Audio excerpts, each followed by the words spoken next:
esta clase parte como trastorno por uso de benzodiazepinas, pero mi intención principal es conversarles acerca del uso indebido de medicamentos. Así que vamos.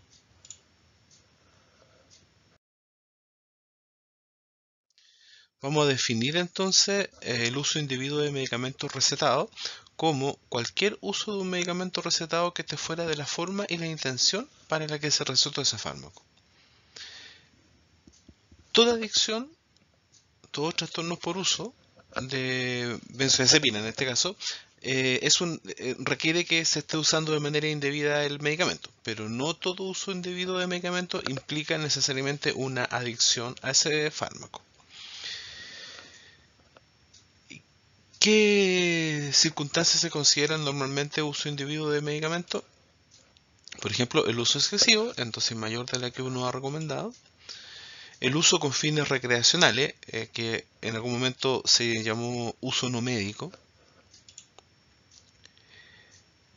El medicamento se usa para compartir con otros o para vendérselo a otros. La persona tiene múltiples prescriptores. Y la compra en el mercado negro. En cambio, el trastorno por uso de benzodiazepinas implica que se cumplen los criterios del DSM-5 para el trastorno por uso de benzodiazepina leve, moderado o severo. Y normalmente las personas que tienen trastorno por uso de benzodiazepina toman más de lo que se les recetó, la usan para fines recreacionales, usan para compartir o vender a otros, tienen múltiples prescriptores y compran en el mercado negro, o por lo menos algunas de estas. Sin embargo, no todas las personas que hacen alguna de estas cosas tienen el trastorno por uso de benzodiazepina.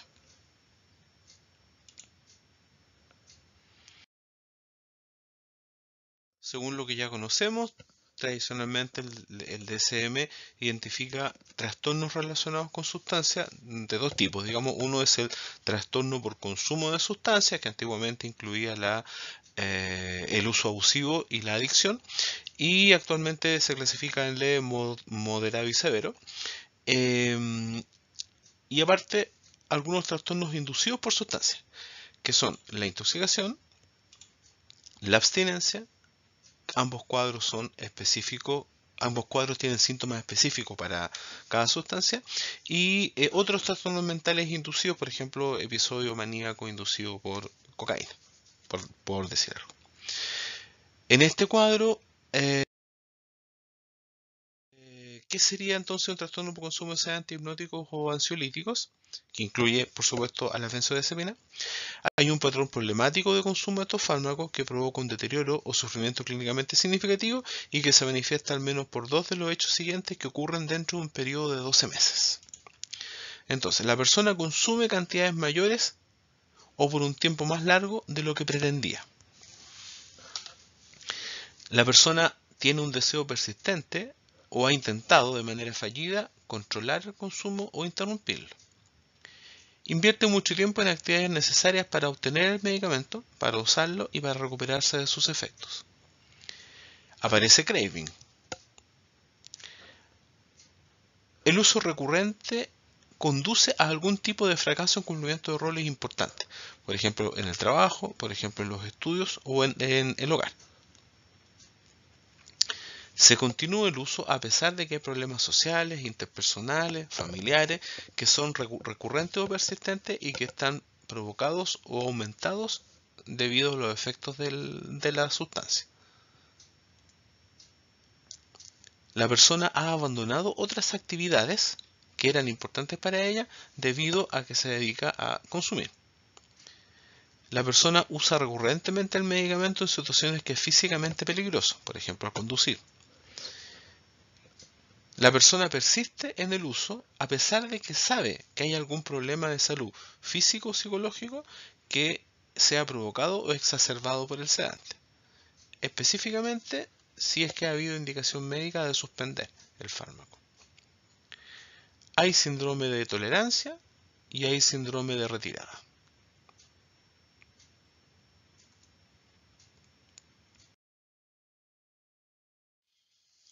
En cuanto a la intoxicación por sedantes, Se trata de un cuadro que requiere obviamente que haya habido un consumo reciente de sedante, y en relación con este consumo aparece alguna conducta problemática o algún cambio psicológico significativo. Por ejemplo, algún tipo de conducta sexual inapropiada o de conducta agresiva inapropiada, la habilidad emocional o deterioro del juicio. Durante la ingesta de la sustancia o inmediatamente después aparecen algunos de los síntomas de la lista, que son los síntomas específicos para cada sustancia, y obviamente no es posible explicar estos síntomas por alguna condición médica o por algún otro trastorno mental o por la intoxicación por otra sustancia. Los síntomas específicos de la intoxicación por sedantes son la disartria, la alteración en la coordinación, la marcha inestable, el nistagmo, el deterioro de la atención o de la memoria, y en casos muy graves, estupor o coma. Si se fijan, bastante parecido a la intoxicación por alcohol. El otro cuadro que aparece cuando en relación con el consumo de sustancias es la retirada de sedantes.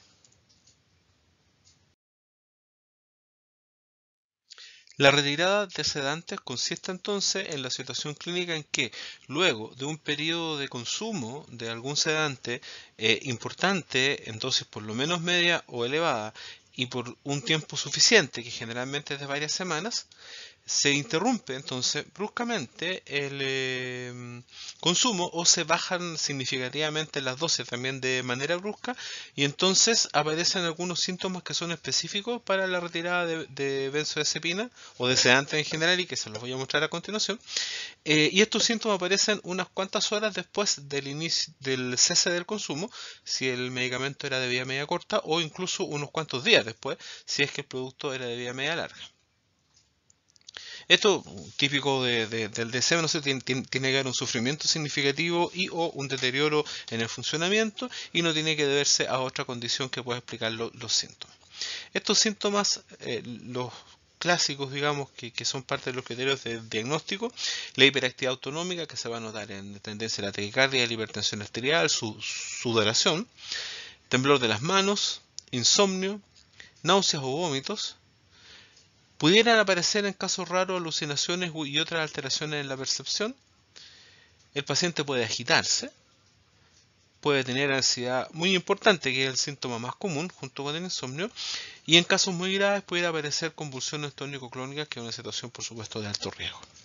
Otros síntomas de abstinencia de sedantes y de benzodiazepina más inespecíficos, que no son parte de los criterios de diagnóstico, son la irritabilidad, ataques de pánico, alteraciones en la concentración, pérdida de peso, cefalea, dolor muscular y rigidez, y anomalías en el electroencefalograma.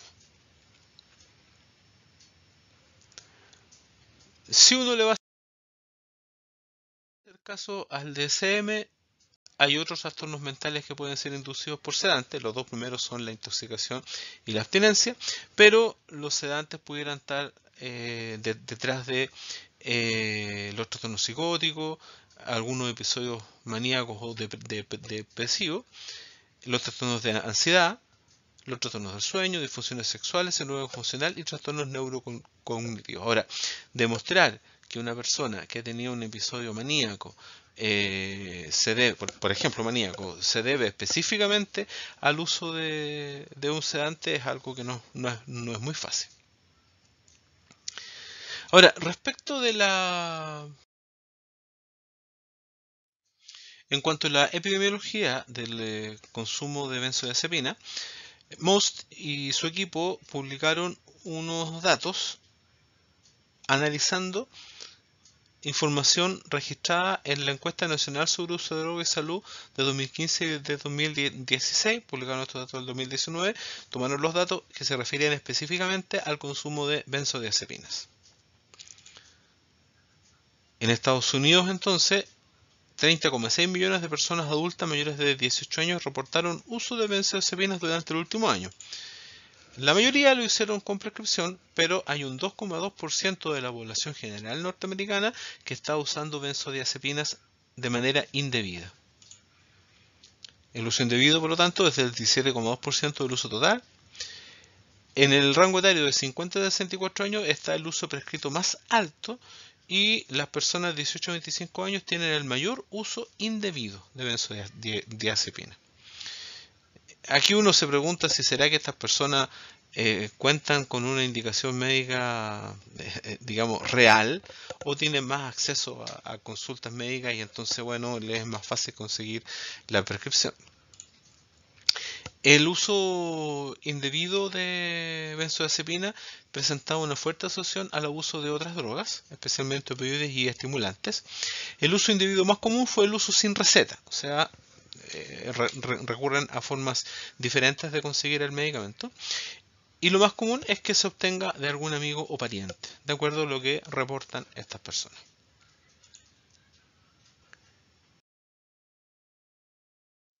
En Chile hay un trabajo publicado por Galleguillos, bastante antiguo ya, va a cumplir el próximo año 20 años, donde hay una tendencia al uso de benzodiazepinas en una muestra de consultantes en atención primaria.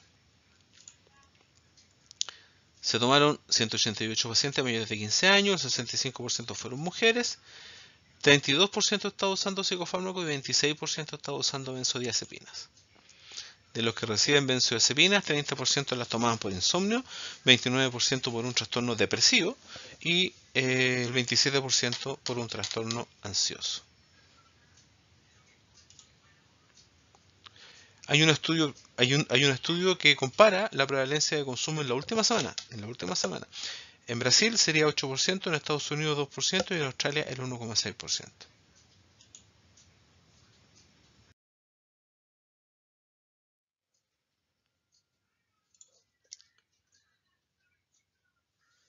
Hay otro estudio chileno que es incluso un poco más antiguo, que también busca uso de benzodiazepina en un centro de atención primaria, y evaluaron 1081 pacientes en un programa de salud mental, y de ellos 111 fueron diagnosticados como dependencia según criterios de, en ese tiempo, el DSM-4. Ahora, los datos más actualizados que uno encuentra sobre consumo de drogas en general en Chile son los datos del Estudio Nacional de Drogas en Población General. Esto lo encuentran fácilmente en la página de Senda. A ver, es un estudio que se hace cada 2 años. Entonces se hizo el 2016, 2018 y 2020, y normalmente se hace el trabajo de campo en ese periodo y se estudia, y generalmente se publica entre un año y medio, 2 años después se publican los resultados. Por tanto, este es el que está, entre comillas, vigente actualmente, y este año no sé si se está haciendo o se tiene que hacer el trabajo de campo. Espero que no lo estén haciendo porque se van a mojar mucho con todo lo que hay hoy. ¿Ya? Bueno, hablando en serio, este es un estudio que tiene, digamos, buena calidad metodológica. Yo no tengo mucho conocimiento para juzgar eso, pero es lo que he escuchado de personas que saben más que yo. Una cosa buena que tiene es que ya va en la 14 versión, entonces ya 28 años que se está haciendo, que es un periodo bastante largo. Las preguntas tienden a repetirse todos los años más o menos, y de vez en cuando se agrega alguna cosita más. Pues entonces, al permitirse agregar más cosas, se va innovando y se van viendo situaciones nuevas. Por ejemplo, en algún momento tuvieron que poner drogas nuevas, porque antiguamente no preguntaban por éxtasis, por ejemplo. Pero que se mantengan las preguntas permite ir haciendo una evolución a lo largo del tiempo. Bueno, acá hablan del uso de tranquilizantes, un término genérico que incluye benzodiazepinas y benzodiazepinas e hipnóticos, sin receta médica, de acuerdo al autorreporte de las personas que son encuestadas. Entonces ahí ustedes van como situando qué es lo que le estamos preguntando y cómo tuvimos la información. Entonces, hay que considerar que la venta con receta médica data desde 1995 para revisar este gráfico, porque si uno lee el estudio nos dicen que aumentó el consumo de benzodiazepina. Sin embargo, bueno, si uno mira las cifras, en realidad tuvo un descenso importante acá, que no tuvo que ver con la receta médica que había sido 15 años antes, digamos. y que lentamente ha estado, entre comillas, recuperándose. Son las personas que reportan haber consumido benzodiazepinas alguna vez en su vida, y estas son las personas que reportan haber consumido benzodiazepinas durante el último año. Si se fijan, es un consumo en el último año bastante más bajo que el que se reporta en Estados Unidos, ¿eh?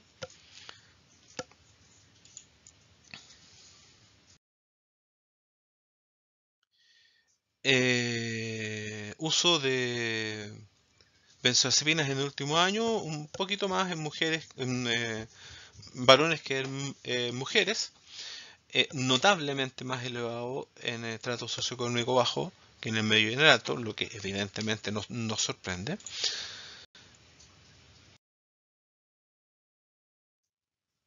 El rango etario que más consume tranquilizantes sin receta médica es este. Y ahí me salta de nuevo la duda, ¿será que las personas mayores usan menos benzodiazepina o será que tienen más acceso a servicio médico, por lo tanto las consiguen con receta?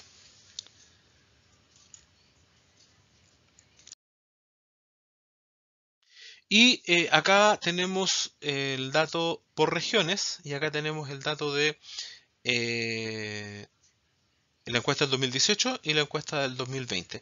Esta baja y este aumento no están explicados en la encuesta. Entonces, no veo yo cómo puede haber bajado a un poquito más de la mitad, ¿no es cierto? Entonces aquí algo raro pasó. Pero bueno, esos son los datos. Entonces en Valparaíso éramos de los que más consumíamos benzodiazepinas sin receta médica hasta el año pasado, perdón, hasta el 2018, y el 2020 bajamos significativamente hasta quedar por debajo de la media.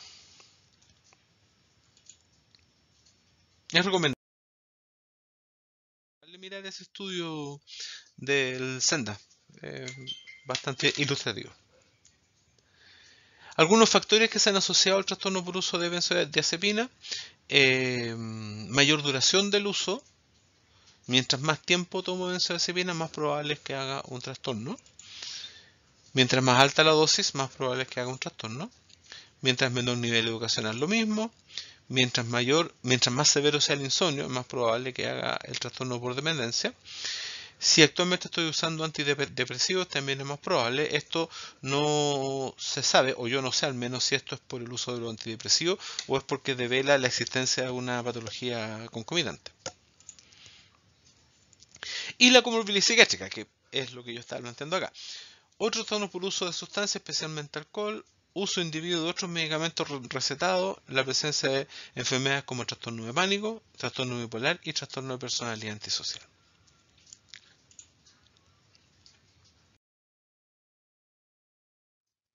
La historia natural del consumo de sustancias: a un grupo de suecos que estuvieron hospitalizados por dependencia de sedante hipnótico, los entrevistaron 40 años después.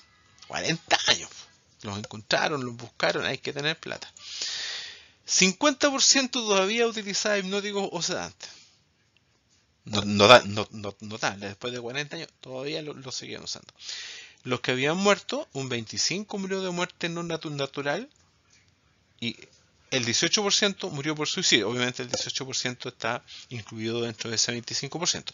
Esta tasa de muerte no natural y de muerte por suicidio es extremadamente más alta que la de la población general. Así que acá tenemos un tema interesante para, para mirar. Las personas que lograron mantenerse un año sin consumo de benzodiazepina recaen en un 27% a los 3 años y en un 41% a los 10 años. O sea, este es un problema crónico.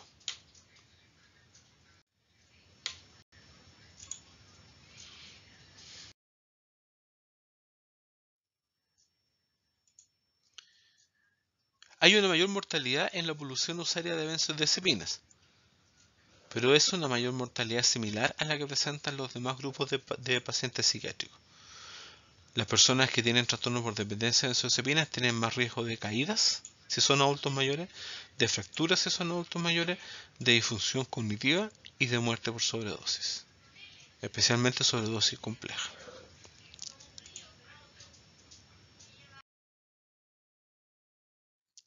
Algunos consejos para evaluar a las personas por uso indebido de benzodiazepina. Hay que preguntar. A todas las personas uno debería preguntarle si toman fármacos con receta o sin receta. A las personas que consultan por uso de otras drogas, hay que preguntarle por benzodiazepina, y obviamente al revés también vale. Hay que preguntar por vías diferentes de suministro. Por ejemplo, ¿usted recibe receta por benzodiazepinas en alguna otra parte? ¿Retira el clonazepam en algún otro lugar?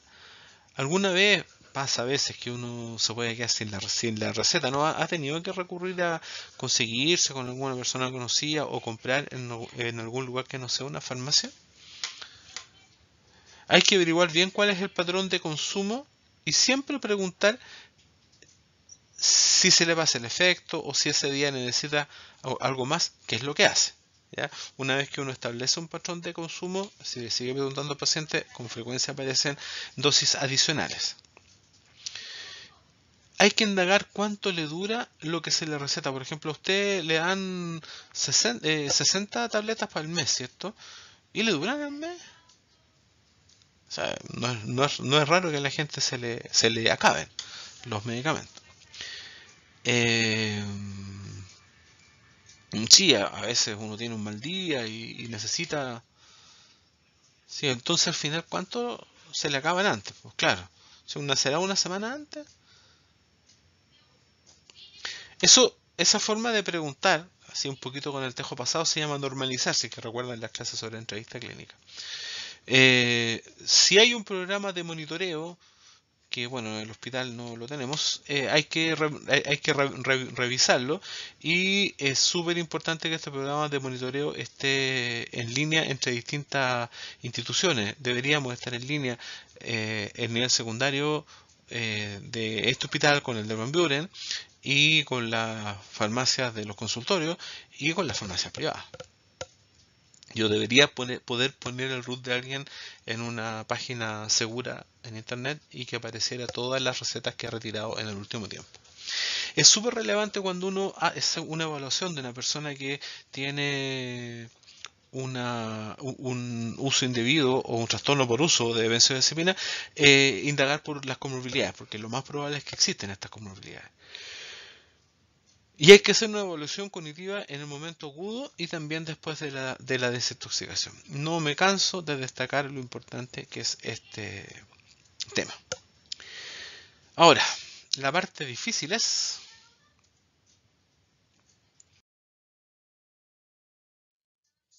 retirar las benzodiazepinas.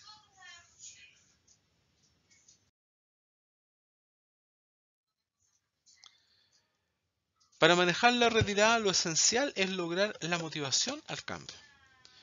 Hay que tener clara la dosis que la persona normalmente ocupa. Hay que mostrarse amablemente firme. Hay que manejar la contratransferencia, que esto es sumamente importante con las personas adictas. Uno puede tener una contratransferencia de nihilismo, que si no le hago la receta yo, se la va a hacer el colega al lado, así que todo me tiene. Ya. Que sería una estrategia de rendición también, o sea, como que frente a esto no hay nada que hacer.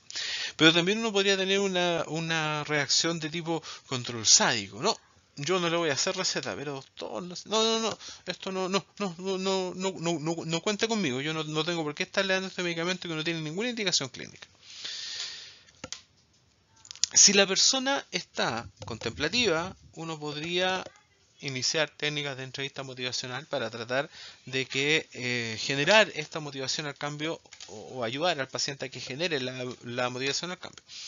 Pero si el paciente está precontemplativo en el uso de droga, no vale la pena hacer un tratamiento. Normalmente si esta persona usara cocaína o marihuana o éxtasis, nosotros le diríamos, mire, yo creo que usted tiene un problema, pero está bien, usted por ahora no se quiere tratar. Si en algún momento más adelante usted quiere que volvamos a conversar sobre esto, venga y podemos ayudarlo. El problema es que esa persona va a seguir usando marihuana si es que así lo desea, y la va a seguir comprando donde la compra. En cambio, la persona que está con nosotros va a exigir que nosotros le hagamos la receta. Y hay un dilema ético acá. ¿Me puedo convertir yo en el proveedor de droga del paciente? ¿Debo hacerlo? ¿Corresponde? ¿Sí o no? ¿Es una necesidad clínica?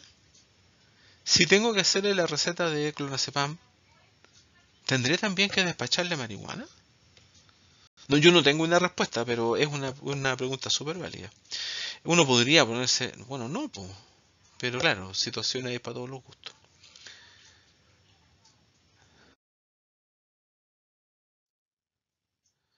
El inicio del síndrome de abstinencia suele ser unos días después del último consumo. La verdad es que las drogas benzodiazepinas de vida media ultra corta casi no se ocupan en el setting clínico normal, ¿no? Obviamente esto va a depender de qué tan grave sea el abuso y el tipo de benzodiazepina. En general, la abstinencia dura un par de semanas, pero hay un grupito que puede durar más, así que hay que tener cuidado con eso. Se podría cambiar al paciente una benzodiazepina de vía media más larga, sobre todo si abusa de cosas como flunitrazepam o alprazolam. Cambiarlo a clonazepam o diazepam puede ser buena idea. Y lo que el paciente dice que usa, de ahí se parte, ¿no? Sin entrar en mayores cuestionamientos.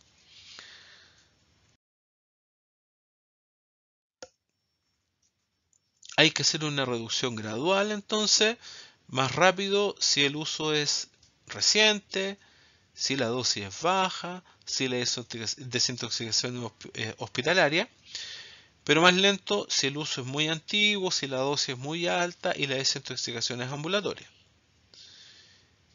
Al principio uno baja más rápido y hacia el final va bajando cada vez más lento.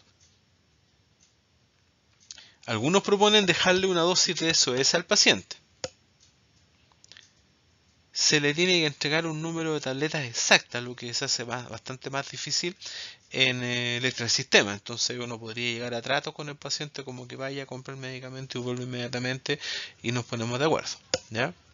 Uno tiene que atenderlo bastante seguido dependiendo de las posibilidades, pero esto es una persona que no puede irse para casa con control en 3 meses más. Hay que darle el apoyo que necesita y hay que indicar bajas de dosis. Lo ideal es 1 o 2 peldaños cada vez. Entonces lo ideal sería tratar a esta persona semanalmente. En ambulatorio hay que asumir que este es un proceso que puede durar bastantes meses, pero que sin duda requiere un esfuerzo, pero tiene una buena recompensa. Por ejemplo, si este es un paciente hospitalizado, que yo voy a sacar el clonazepam que se había iniciado hace 2 o 3 semanas atrás, está en dosis alta, sí. Entonces, claro, aquí ustedes pueden ver que yo parto con 3 miligramos, perdón, con 4 miligramos diarios, en 3 días más 3 miligramos, en 2 días más 2 miligramos, y acá me cambio a clonazepam de 0,5 y sigo con 1,5. Aquí estoy bajando a 1 miligramo, acá estoy bajando de medio miligramo, 1,5, 1, 0,5, 0,25 y suspender. O sea, voy al principio bajando más rápido y después más lento y al final más lento.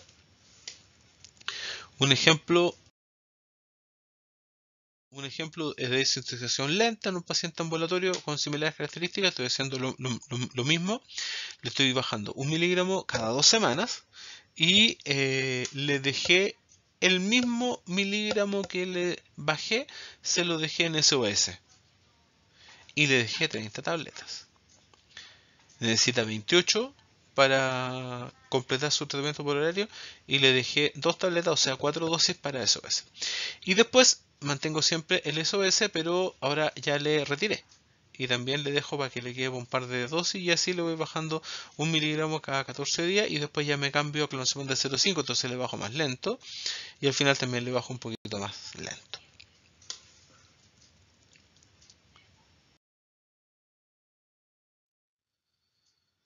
Hay medicamentos que por su mecanismo de acción podrían reducir la intensidad de la abstinencia de benzodiazepinas, pero no tienen evidencia específica, por lo tanto no se pueden recomendar si es que uno va a hacer medicina basada en evidencia. Eh, Algunos se plantean usarlos como coayudantes si es que algún tipo de síntoma en particular es muy intenso. Y ahí tienen la lista, ¿no es cierto?, beta bloqueadores para las reacciones, ¿cómo se llama? simpática, antipsicótico, antihistamínico, tricíclicos para el insomnio, ISRS para el manejo de largo plazo de la angustia, ácido valproico, carbamazepina, no queda muy claro para qué, actúan, tienen una acción sobre el receptor GABAérgico, pero no reemplazan en absoluto la benzodiazepina.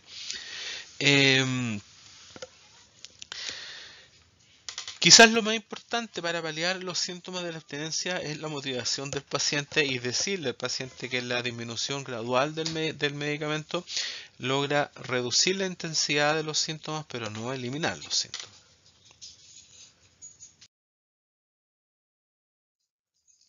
Estos pacientes pueden necesitar derivación. Hay que considerar que la adicción a benzodiazepina es una adicción y es un problema de salud grave, es una dependencia. Entonces nosotros como psiquiatras generales podemos enfrentar algunos casos, pero muchas veces los pacientes necesitan un dispositivo de tratamiento más integral de la dependencia. Hay sí que derivar pacientes con motivación al cambio, que estén por lo menos contemplativos, ojalá en etapa de acción. Mandar a senda a un paciente precontemplativo una lecera. Y tienen que ser pacientes que no hayan logrado la abstinencia de benzodiazepina o que la hayan logrado pero no hayan logrado mantenerla. O sea, que tengan motivación pero que se les esté haciendo muy difícil. Tiene que haber un compromiso biopsicosocial importante y también si es que hay consumo de múltiples sustancias, donde la benzodiazepina es una más del montón. Se puede en nuestro hospital enviar a UFD o se puede mandar a los diversos dispositivos de Senda, pero también las personas pueden consultar directamente a Senda. Ahora,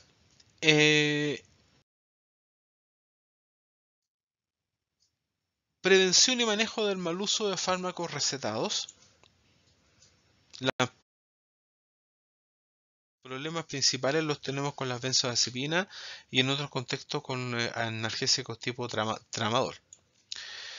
A ver, lo más importante como en todo problema de salud es prevenir. O sea, hay que optimizar el tratamiento específico. Si la persona tiene un trastorno obsesivo compulsivo, hay que darle el ISRS en dosis alta que necesita.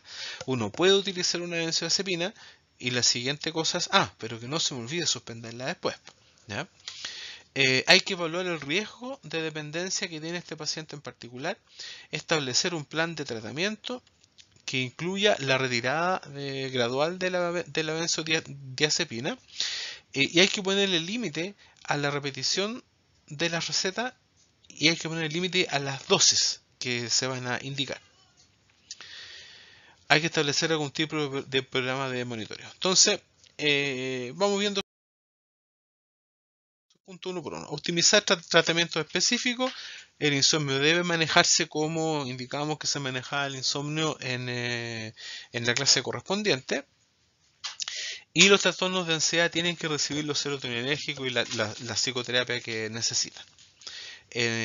Trastornos psiquiátricos en general, las benzodiazepinas tienen un rol de ayudante para crisis y deben ser usadas por tiempo corto y en la dosis mínima necesaria. Si el paciente necesita dosis altas, hay que dárselas, por supuesto, pero la idea es que sea lo mínimo necesario.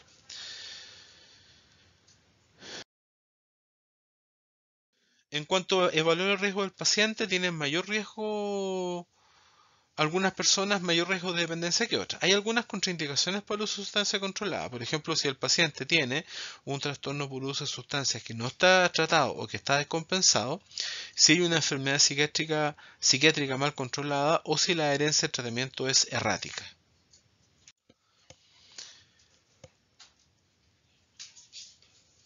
Ahora, si hay un riesgo de uso indebido, es bien importante hacer un historial médico completo, revisar la ficha, verificar el sistema de farmacovigilancia que no tenemos y considerar que no hay predictores claros de uso indebido. Entonces hay que tomar precauciones en todos los pacientes en general.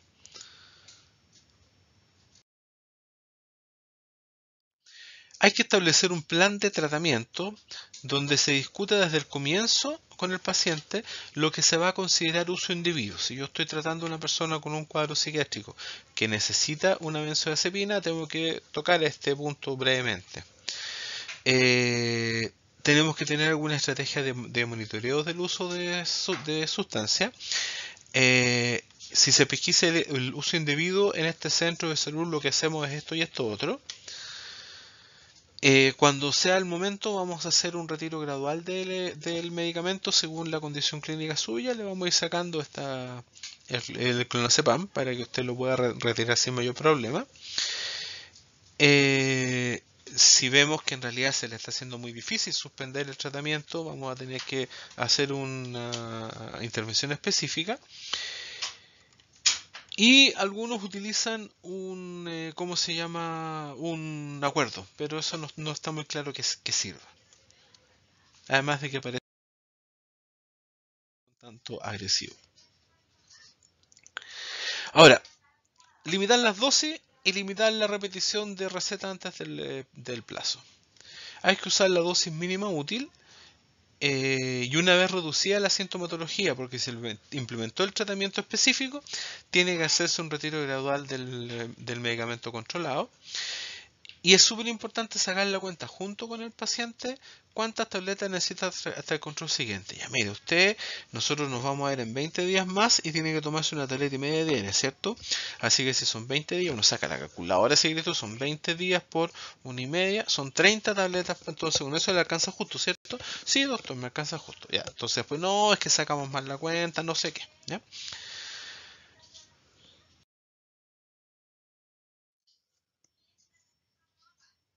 Todos entendemos que se me pueden perder los remedios. Todos entendemos que los medicamentos pueden faltar, ¿ya? Y entonces sabemos que en algún momento podemos necesitar hacer alguna receta controlada extraordinaria. Pero entonces eso en el transcurso del tratamiento lo vamos a hacer un número limitado de eso. Ya, esto puede pasar una vez, pero no puede ser que se le pierdan los medicamentos un mes por medio, ¿ya? O simplemente que no sea, no, ahora ya no vamos a hacer más recetas extra porque ya es tercera vez y habíamos acordado que después de 3 veces ya no íbamos a hacer más recetas adicionales y que cuide los medicamentos porque si se le faltan no le puedo hacer más. Tiene que haber un acuerdo entre los clínicos, que es la parte más difícil, y un acuerdo con la farmacia, que es bastante menos complicado en verdad, para que todos tengamos la misma respuesta. Y toda receta debe quedar consignada en ficha, incluyendo la dosificación y el número de tabletas indicadas, así como la fecha del siguiente control. Cosa que cuando el paciente venga un día que yo no estoy, entonces en la ficha está indicado cuál es el paso a seguir.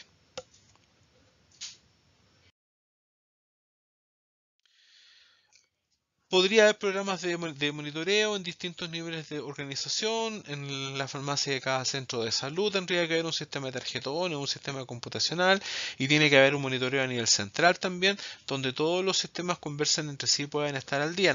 Yo me acuerdo siempre que tenía yo un joven que bastante delgado y bastante nervioso, que siempre iba a retirar benzodiazepina, diazepam 3 tabletas al día en un consultorio de atención primaria en el que trabajaba yo en el año 2000 allá en Nueva Aurora, y este cabro llamaba la atención por lo insistente, y entonces en un momento yo conversé con el químico y resulta que retiraba la misma dosis de diazepam en varios consultorios de Viña del Mar, no sé de dónde más, pero claro, todos pensábamos que lo dedicaba para vender el diazepam y así obtener dinero para otras cosas. Hay que monitorear también al paciente, tiene que tener controles regulares, hay que estar supervisando la aparición de síntomas o conductas sugerentes de abuso, idealmente incluir un familiar, y usar de vez en cuando test de drogas en orina por la frecuencia que hay consumo de más de una sustancia.